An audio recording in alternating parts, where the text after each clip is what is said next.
Shri Swami Samarth. Hi hello नमस्कार, मी सोनुप्रिया तुम्हा सर्वांचं आपल्या नवीन एका व्हिडिओमध्ये स्वागत करते. स्वामी भक्तांनो, श्रावण महिना म्हणजे भक्ती, श्रद्धा आणि उपासनेचा पवित्र काळ. आणि या श्रावण महिन्यात येणारी दुर्गाष्टमी ही देवी भक्तांसाठी विशेष महत्त्वाची मानली जाते. विशेषतः ज्या घरामध्ये कुलदेवीची परंपरेने पूजा केली जाते त्या घरातील महिलांसाठी हा दिवस कुलदेवीची मनोभावे सेवा करण्याची एक सुंदर संधी मानला जातो. म्हणूनच आजच्या या व्हिडिओमध्ये आपण जाणून घेणार आहोत श्रावण दुर्गाष्टमीला कुलदेवीची सेवा कशी करावी, कुलदेवीसवर कोणत्या वस्तू अर्पण कराव्यात आणि श्रद्धेनुसार देवीला प्रिय मानले जाणाऱ्या 11 लवंगा कशा अर्पण करायच्या. ही सेवा करताना कोणता छोटासा संकल्प करायचा तेही मी तुम्हाला आज सांगणार आहे. आणि सर्वात महत्त्वाचे म्हणजे सेवा करताना कोणत्या गोष्टी लक्षात ठेवायच्या. तर व्हिडिओ शेवटपर्यंत नक्की पहा. आणि जर तुम्हीही मनापासून कुलदेवीची भक्त असाल तर कमेंटमध्ये श्रद्धेने लिहा, जय माता कुलदेवी, जय माता कुलदेवी, जय माता कुलदेवी. स्वामी भक्तांनो, हिंदू धर्मामध्ये देवीची उपासना ही शक्ती, भक्ती आणि श्रद्धा आणि त्यासोबतच संरक्षणाचे प्रतीक मानले जाते. आपल्या प्रत्येकाच्या घराण्याची एक कुलदेवता किंवा कुलदेवी असते. पिढ्यानपिढ्या आपल्या पूर्वजांनी ज्या देवीची भक्ती केली, जिच्या चरणी प्रार्थना केली, तिचे स्मरण आपणही श्रद्धेने करत असतो. कुलदेवी म्हणजे केवळ घरातील एक मूर्ती नाही, तर ती आपल्या कुटुंबाच्या श्रद्धेचा आणि परंपरेचा त्यासोबतच संस्काराचा एक महत्त्वाचा भाग आहे.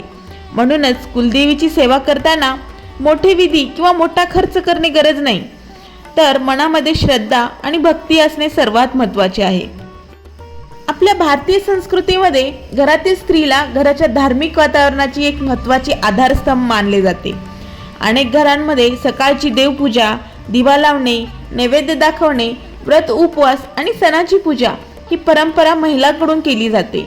म्हणूनच श्रावण दुर्गाष्टमीच्या दिवशी शक्य असल्यास महिलांनी आपल्या कुलदेवीचे स्मरण करून छोटीशी सेवा करावी.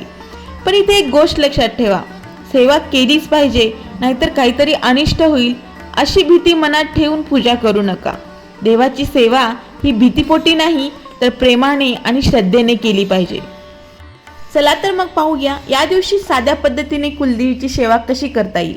सकाळी शक्य असल्यास लवकर उठावे, स्नान करून स्वच्छ कपडे परिधान करावेत, देवघर स्वच्छ करावे आणि कुलदेवीसमोर दिवा लावावा, धूप किंवा अगरबत्ती लावावी. त्यासोबतच देवीला उपलब्ध असल्यास फुले अर्पण करावी. त्यानंतर शांत मनाने देवीची प्रार्थना करावी. घरामध्ये कुलदेवीची मूर्ती किंवा फोटो नसेल तरी मनोभावे तिचे स्मरण करून प्रार्थना करता येते. आता मी तुम्हाला सांगते आजच्या व्हिडिओचा विशेष भाग म्हणजे 11 लवंगा. काही भक्त परंपरामध्ये लवंग देवीच्या पूजेमध्ये अर्पण केली जाते. या दिवशी तुम्ही श्रद्धेने 11 लवंगा घेऊ शकता. त्या स्वच्छ ताटात छोट्या वाटीत ठेवाव्यात. कुलदेवीसमोर दिवा लावून देवींचे स्मरण करावे. त्यानंतर मनात आपल्या कुलदेवीचे नाव घ्यावे आणि त्यानंतर 11 लवंगा देवीच्या चरणी किंवा पूजेच्या ताटात अर्पण कराव्यात. इथे एक गोष्ट लक्षात ठेवा, लवंगाची संख्या किंवा ही पद्धत ही श्रद्धेतील एक सेवा आहे. यामुळे हमखास एखादी इच्छा पूर्ण होते किंवा आर्थिक लाभ निश्चित होतो असं काही नाही. तर तुम्ही श्रद्धेने मनापासून सेवा करा. देवापुढे वस्तूपेक्षा आपली भावना आणि श्रद्धा महत्त्वाची आहे. लवंगा अर्पण करताना तुम्ही मनात साधा संकल्प करू शकता. हे माझी कुलदेवी माते, माझ्या कुटुंबावर तुझी कृपादृष्टी सदैव राहू दे. आमच्या घरामध्ये प्रेम, समाधान, आरोग्य आणि सुखशांती नांदू दे. आमच्या हातून चांगली कर्मे घडू दे.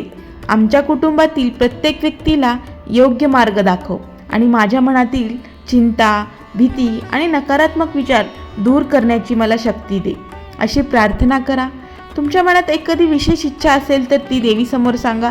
पण शेवटी एक वाक्य नक्की म्हणा, माझ्यासाठी जे योग्य आहे तेच मला दे माते. कारण भक्ती केवळ मागणे नाही, भक्ती म्हणजे देवावर विश्वास ठेवणे होय.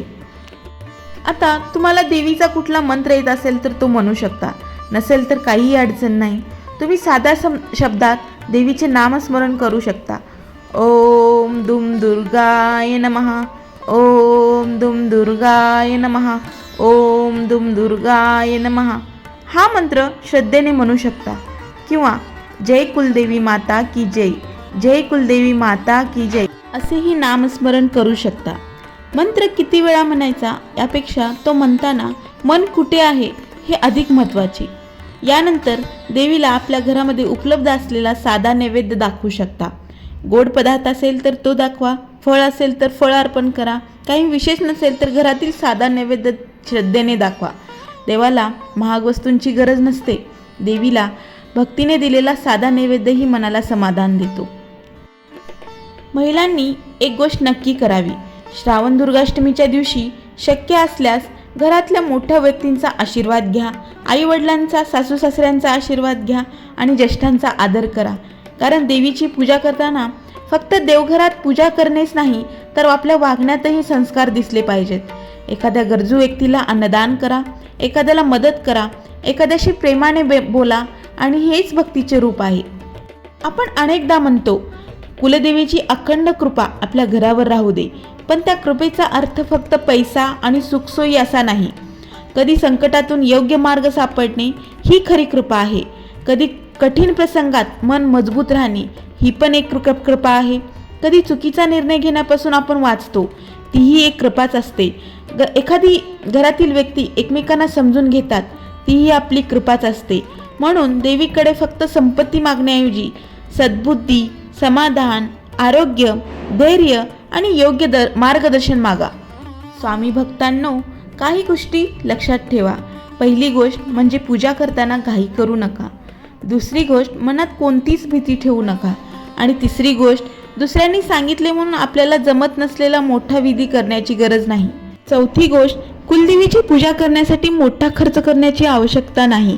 आणि पाचवी गोष्ट म्हणजे आपल्या घराण्याची पूजा पद्धत वेगळी असेल तर आपल्या कुटुंबातील ज्येष्ठ किंवा जाणकार व्यक्तीचे मार्गदर्शन घ्या. कारण प्रत्येक कुटुंबाची कुलदेवता आणि परंपरा वेगळी असू शकते. तर स्वामी भक्तांनो, श्रावण दुर्गाष्टमी हा दिवस आपल्या कुलदेवीचे स्मरण करण्याचा, तिच्या चरणी कृतज्ञता व्यक्त करण्याचा आणि कुटुंबाच्या सुख शांतीसाठी प्रार्थना करण्याचा सुंदर दिवस बनवा. 11 लवंग असोत, 1 फूल असो किंवा 1 दिवा असो किंवा फक्त 2 मिनिटाचे मनापासून केलेले नामस्मरण असो, देवापर्यंत पोहोचणारी गोष्ट म्हणजे आपली श्रद्धा.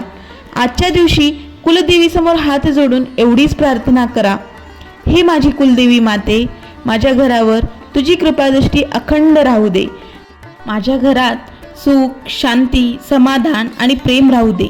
संकटामध्ये धैर्य दे, चुकीच्या मार्गापासून दूर ठेव आणि आमच्या हातून नेहमी चांगली कर्मे घडू दे. जय कुलदेवी माता, जय कुलदेवी माता, जय कुलदेवी माता. जर तुम्हाला आजची सेवा आवडली असेल तर नक्कीच लाईक करा आणि तुमच्या कुटुंबापर्यंत आपला व्हिडिओ नक्की पोहोचवा. अशाच भक्तिपूर्ण आणि धार्मिक माहितीसाठी आपल्या चॅनलला नक्की सबस्क्राईब करा आणि बेल आयकॉन दाबायला विसरू नका. कमेंटमध्ये लिहा जय कुलदेवी माता, जय कुलदेवी माता, जय कुलदेवी माता. तुमच्या आणि तुमच्या संपूर्ण कुटुंबाच्या जीवनात सुख, शांती आणि समाधान नांदो हीच कुलदेवीच्या चरणी प्रार्थना. जय अंबे माता. श्री स्वामी समर्थ, श्री स्वामी समर्थ, श्री स्वामी समर्थ.